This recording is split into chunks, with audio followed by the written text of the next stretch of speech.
Miles Ocampo, isinawalat ang ginawa ni Joey De Leon kay Atasha Mulak sa Itbulaga. Yan po yung ating bibigyan ng komento, reaction, opinion sa araw na ito. At ang video na yan ay galing po sa channel ni Hot Chika. Bisitahin lang po ang channel niya. At syempre huwag niyo pong kalimutan na mag-subscribe dito sa ating channel at hit ang notification bell para lagi kang updated sa mga bago pang video na ating ilalabas. Kaya naman huwag na natin patagalin to. Simulan na po natin ang ating reaction video sa araw na to, mga tagapanood. Let's do this! Miles Ocampo may nakakagulat na inamin sa tunay na nangyari kay Atasha Mulak sa Itbulaga.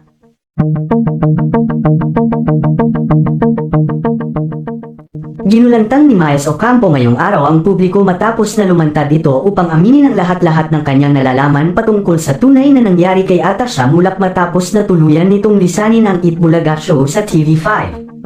Hot topic pa din nga ang nakakagulat na nangyari umano sa anak nila Aga Mulak at Charlene Gonzalez na si Atasha Mulak, matapos na aminin ng kanilang anak ang tungkol sa totoong nangyari dito sa loob ng nasabing show. Isa si Atasha sa pinakabatang bagong host ng Itbulaga, kaya naman marami ang nagulat matapos na isiwalat nito ang sinapit nito sa nasabing show kung kaya't kinailangan nitong biglaang magdesisyong umalis sa Itbulaga bilang host. Trending topic ang mga naging revelasyon ni Charlene Gonzalez matapos na lumantad nito sa publiko at buong tapang na aminin ang kababuyang nangyari sa kanilang anak. Buong tapang din itong pinangalanan ng mga taong nasa likod ng umano ay kababuyang nangyari kay Atasha. Nahaharap nga sa kahihiyan ngayon ang buong show maging ang management ng Itbulaga dahil sa ginawa ng mga nasabing host na ito kay Atasha Mulak. Matagal nang ang usap-usapan ng umano ay ginagawa ng mga host na ito sa mga babaeng host sa nasabing show. At ngayon lang sumambulat sa publiko ang tunay na nangyayari dito pag nasa likod na sila ng kamera. Hindi na umano ito nakakapagtaka sa mga lumang host dahil marami na ding host ng Itbulaga ang biglaang umalis dito sa hindi matukoy noon na dahilan. Ngayon na lumantad si Atasha at lakas loob na inamin ang tunay na dahilan at nangyari sa kanya, kung bakit siya nagdesisyong umalis dito bilang host, ay usap-usapan naman ng isang cryptic post ng isa din sa host ng Itbulaga na si Miles Ocampo na naging matalik na kaibigan ni Atasha nung ito ay nasa Itbulaga pa. Ayon sa post nito ngayong araw ay malapit na umanong malaman ng lahat ang buong katotohanan. Tila nga pahiwatig ang post na ito na may katotohanan nga ang lahat ng sinasabi ni Atasha laban sa mga main host na sangkot sa kababuyang ginawa sa kanya. Ngunit ang nasabing post na ito ni Miles ay mabilis nitong agad na dinilit. Ngunit marami sa netizens ang mabibilis at agad itong kumalat sa buong social media, habang patuloy na pinag-uusapan ang tungkol sa nangyari kay Atasha Mulak.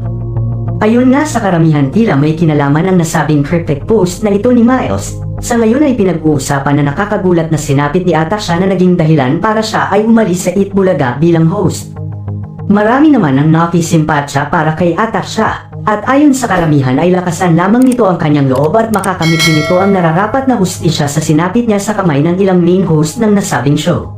Sa ngayon nga ay umuusad na ang kaso ng ilang main host na ito ng Itbulaga na nahaharap sa kasong isinampa sa kanila ni Atasha Mulak. Disclaimer lang po mga tagapanood, hindi po ako nagpapakalat ng fake news. Ang ginagawa ko po dito sa channel nito ay nagre-react lang. Kagaya nito, magbibigay tayo ng reaction dito sa video ni Hot Chika PH patungkol nga kay Atasha Mulak. Nakita nyo naman, pinanood nyo naman din kung pinapanood nyo yung video.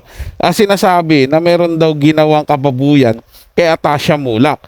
Pero hanggang matapos yung video niya, wala naman siya sinabi kung ano yung kababuyan na ginawa. Di ba? Kung anong sample, kung anong klaseng kababuyan yung sinasabi niya. Di ba? Mga tagapanood, medyo naguluhan din ako doon. Tsaka wala rin naman ako nababalitaan na mayroong kaso na kinakaharap ngayon ng mga main host ng Itbulaga. Maliban doon sa napag-usapan noon patungkol doon sa Pepsi Paloma, yung movie nga.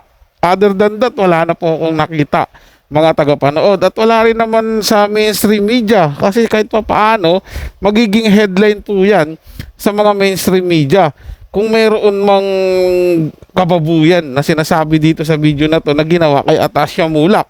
Di po ba malaking issue po yan, di ba? Kasi Mulak yan malaking pangalan po yan sa mundo ng showbiz.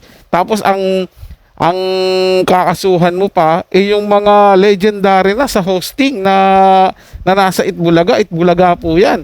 'Di ba? Nasa estado na po yan ng sobrang na talaga institusyon na pagdating sa showbiz. Kaya medyo ano ako dito mga tagapanood. Hindi ko masasabi na walang katotohanan yung ganitong video kasi syempre hindi na nga natin napapanood si Atasha Mulak sa Itbulaga. Pero ang alam ko lang po kasi merong movie etong si Atasha Mulak at sinasabi niya nga na doon siya magpo-focus muna doon sa movie niya. Hindi niya kasi kayang pagsabayin na magkakaroon siya ng mga taping sa mga movie niya, sa mga serye niya, tapos may Itbulaga pa siya. Yun po yung pagkakaalam ko, mga tagapanood. Ganyan pa man, if makasagap po tayo ng anumang balita, anumang update, ibabahagi ko po sa inyo yan para mas malinawan po tayo lahat. So yun lang po mga tagapanood, ito ay comment at opinion lamang, wala pong personalan. Paalam po at mabuhay po kayong lahat. Maraming salamat po sa inyong panonood.